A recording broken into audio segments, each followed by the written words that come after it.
God was keeping his promises in the most miraculous way possible, yet his people felt completely abandoned. Today, we're diving into one of the most perplexing theological puzzles in the Bible: why God allowed Israel's suffering to deepen for 400 years before their deliverance, what divine silence really means, and how to recognize God's faithfulness even when heaven seems closed. By the end of this episode, you'll understand the hidden dynamics of faith during seasons of apparent divine absence. Let me hand this over to someone who spent years wrestling with these ancient texts and their modern implications. This is such a fascinating paradox.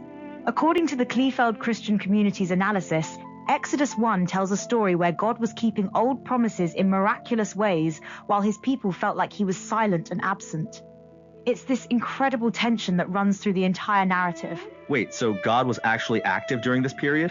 Because from the outside, it looks like complete abandonment. Exactly.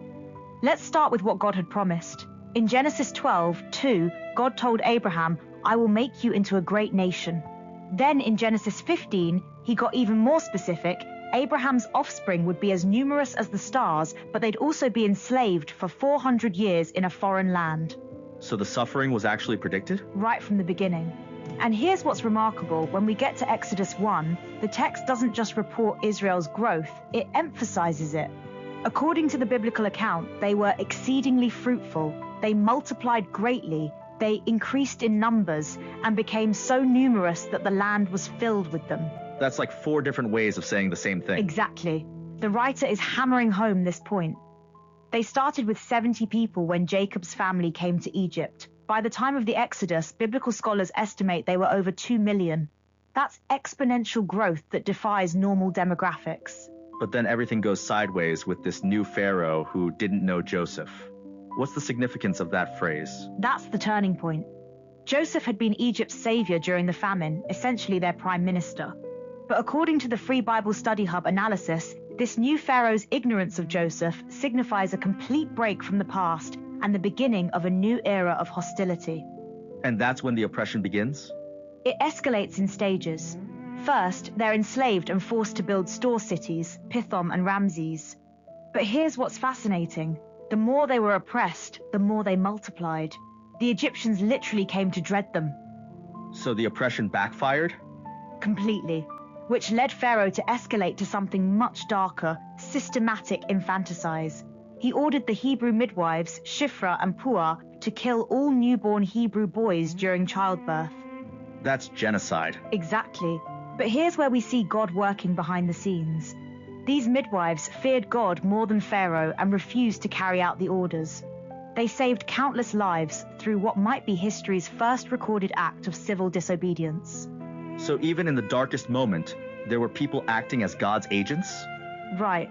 And when Pharaoh questioned them, they gave this brilliant response. Hebrew women are not like Egyptian women. They are vigorous and give birth before the midwives arrive. Whether that was true or clever deflection, it worked. But Pharaoh doesn't give up, does he? No, he escalates again. He commands all Egyptians to throw every newborn Hebrew boy into the Nile River.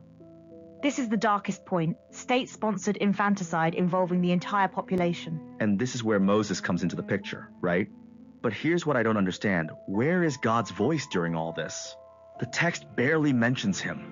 That's the key insight from recent theological scholarship.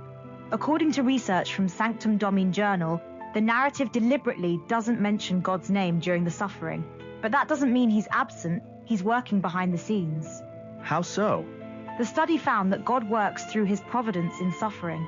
Chapter 1 describes God's providence to Israel through their miraculous population growth, and Chapter 2 shows his providence to the deliverer, Moses, through his preservation. So the silence isn't abandonment, it's strategy? Exactly.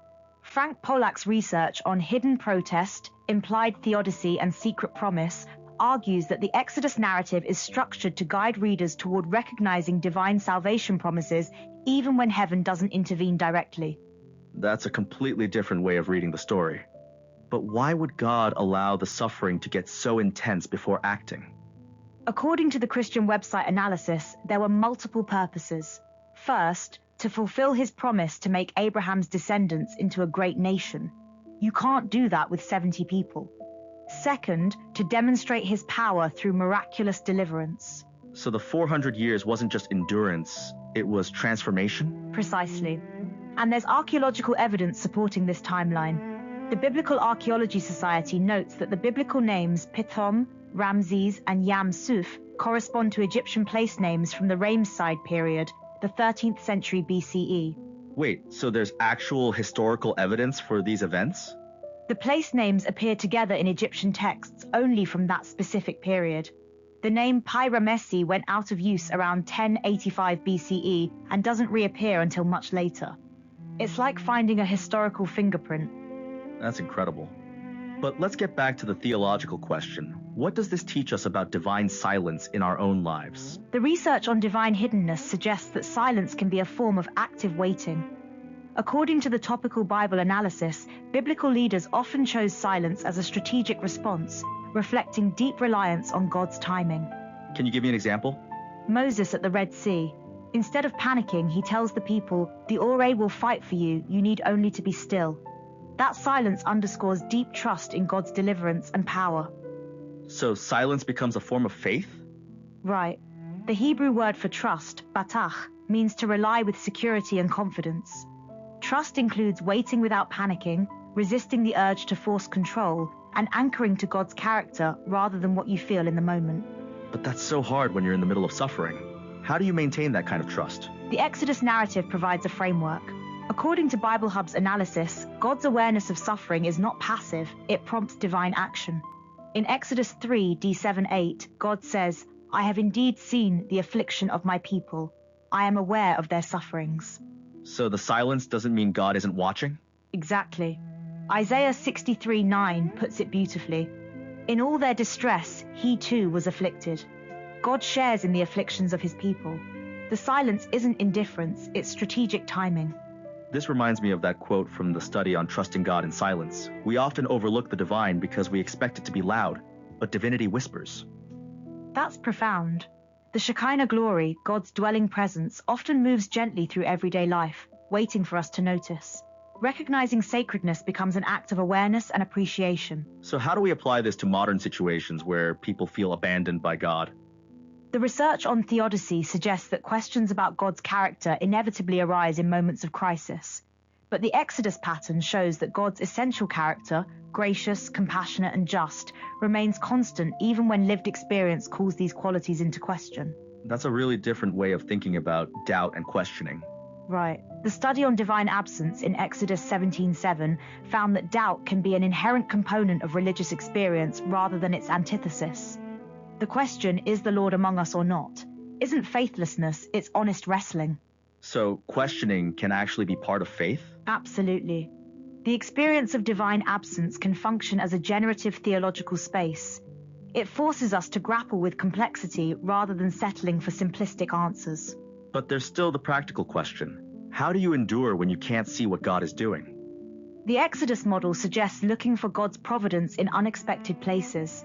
The midwives' courage, the Israelites' resilience, even their population growth despite oppression, these were all signs of divine activity. So it's about changing how we look for God's presence? Exactly. Trust doesn't demand sight, it walks by faith while God works. Sometimes the most profound divine activity happens in the background, setting up circumstances for eventual deliverance. You know what strikes me about this whole narrative? The Israelites didn't know they were part of a 400-year plan. They just had to live through each day of suffering. That's such an important point. They couldn't see the bigger picture, that their suffering was actually fulfilling ancient promises and setting up one of history's greatest liberation stories. Which means we might be in the middle of our own bigger story without realizing it. Right. The research shows that God's plan must be fulfilled, and nothing can thwart his purposes for his people. Even when we can't see it, he's organizing the flow of life scenarios in our suffering. So when you step back from all this, what's the main takeaway about divine silence and suffering? The Exodus 1 pattern shows that God's silence isn't abandonment, it's strategic timing. His faithfulness operates behind the scenes, often in ways we can't perceive until much later. The key is learning to trust his character rather than demanding immediate visibility. And recognizing that our individual suffering might be part of a much larger story of redemption. Exactly. The Israelites' 400 years of suffering weren't meaningless. They were the necessary prelude to becoming the nation through which God would bless the world. Sometimes the deepest darkness precedes the greatest dawn. Here's what I want listeners to remember. The next time you feel like God is silent, you're not alone. You're part of an ancient pattern where divine faithfulness often works behind the scenes, preparing deliverance in ways you can't yet see. And remember those midwives, Shiphrah and Puah. Even in the darkest moments, God raises up ordinary people to be agents of his providence. You might be someone's answer to prayer without even knowing it. That's a beautiful way to end. Thanks for joining us on Copilot Podcasts. The next time you're tempted to interpret silence as absence, remember Exodus 1. Sometimes God's greatest work happens in the quiet spaces between promise and fulfillment.